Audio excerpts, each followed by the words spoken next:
ମୁଁ କରିଛି ଅଣ୍ଡା ତରକାରୀ ସବୁ ବାଡ଼ି ବୁଡ଼ି ଆଣିଛି ମମି ଦେହ ଭଲ ନାହିଁ।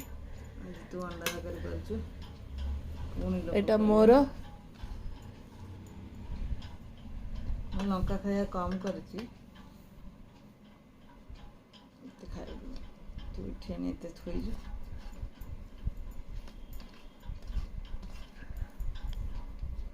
ମୋ ଝିଅ କରିଛି ମୋ ଦେହ ଭଲ ନାହିଁ ତାର ସବୁ କରିଛି ବାଡ଼ି ବୁଡ଼ି ଆଣି ଥୋଇଛି ଖାଇଲି।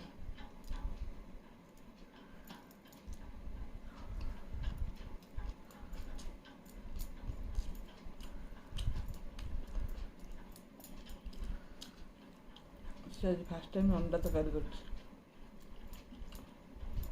କିଛି କିଛି ଆଇଟମ୍ ଡେଲି ତାର ଚଲେଇଛି।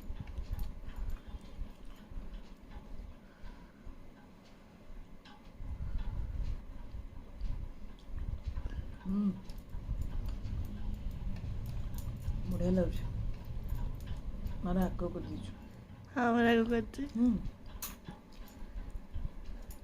ଫାର୍ଷ୍ଟ କ୍ଲାସ୍ ଭଲ ହେଇଛି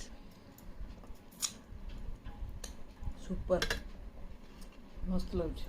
ଆଉ ଯାହା ପରଟା ଖାଇବ ଭାତ ଖାଇବ ପରଟା ଭଳିଆ ହେଇଛି ଖାଇବାକୁ।